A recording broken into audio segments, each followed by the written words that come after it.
ये एक बहुत ही डरावनी कहानी है जो सालों पहले मेरी मॉम की एक दोस्त के साथ हुई थी। आज भी जब मैं इसके बारे में सोचता हूँ तो अजीब सा लगता है। जब मैं अपनी माँ के पेट में था उस टाइम उनकी एक दोस्त थी जिसका नाम तान्या था। वो एक क्रिश्चियन फैमिली से थी और उसकी पर्सनालिटी और उसके काले लंबे बाल वो खासकर खूबसूरत बालों के लिए जानी जाती थी। तान्या एक ऐसे घर में रहती थी जहाँ पास ही एक बहुत बड़ा ऊंचा पेड़ था। उस पेड़ पर अक्सर कौवे अपना घोंसला बनाते थे। हर दोपहर जब खाने का टाइम होता तान्या अपनी खुली हुई खिड़की के पास बैठकर खाना खाया करती थी। लेकिन एक दिन कुछ बदल गया। एक कौवा खिड़की के सील पर आकर बैठ गया और बस तान्या को घूरने लगा। उसकी आंखें तान्या की आंखों से बिल्कुल लॉक हो गई, बिना हिले बिना ब्लिंक किए। तान्या को लगा शायद कौवा भूखा है तो उसने उसे खाना देना शुरू कर दिया और धीरे धीरे ये उसकी डेली हैबिट बन गई।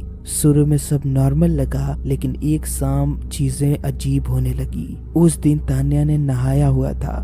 गर्मी इतनी ज्यादा थी कि उसने अपने बाल गीले ही छोड़ दिए, पीछे लटकते हुए। उस रात घर में सिर्फ 4 लोग थे, तान्या, उसकी कजन, उसका भाई और उसके भाई का एक दोस्त। उसके पेरेंट्स किसी सर्जरी के काम से शहर के बाहर गए हुए थे। उस रात तान्या ने डिनर किया लेकिन उसकी भूख बिल्कुल भी नहीं मिट रही थी, जैसे उसने कई दिनों से कुछ खाया ही ना हो। अगले दिन तान्या को बहुत तेज बुखार हो गया और वो बेड से उठ ही नहीं पा रही थी। बुखार जब उतरा तो हालत और भी ज्यादा खराब हो गई। तान्या बहुत ज्यादा खाने लगी, इतना कि 4-5 लोगों का खाना अकेले खा जाती। और रात में असल हॉरर तो तब शुरू हुआ। वो रात को घर में घूमने लगती, फ्रिज खोलना, बॉटल्स तोड़ना, कुर्सियां घसीटना, दीवारों पर नॉक करना। ऐसा लगता जैसे उस पर उसका कंट्रोल ही नहीं रहा।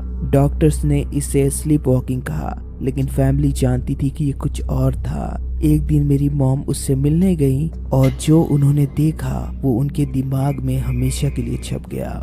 तान्या के बेडरूम में 7 से 8 लोग मिलकर उसे पकड़ के रखे हुए थे। वो इतनी ताकत से चिल्ला चिल्ला कर हिल रही थी कि लोग मुश्किल से उसे संभाल पा रहे थे। उसके बाद मेरी माँ ने कभी इंटरफेयर नहीं किया। आखिरकार तान्या को एक प्रीस्ट के पास ले जाया गया। प्रीस्ट ने अपने हाथ तान्या के कंधों पर रखे और प्रेयर शुरू की और तब तान्या के मुंह से एक गहरी डरावनी आवाज निकली। प्रीस्ट ने पूछा, तुम लोग कितने हो और उसके अंदर क्या कर रहे हो? आवाज ने जवाब दिया, 7, हम 7 हैं। ये सुन के प्रीस्ट बिल्कुल डर सा गया। उसने पूछा, तुम इसके अंदर क्यों आए? आवाज बोली, इसने हमारा ख्याल रखा, इसने हमें खिलाया और हम इसे अब अपनी दुनिया में ले जा रहे हैं। तब प्रीस्ट को ये बात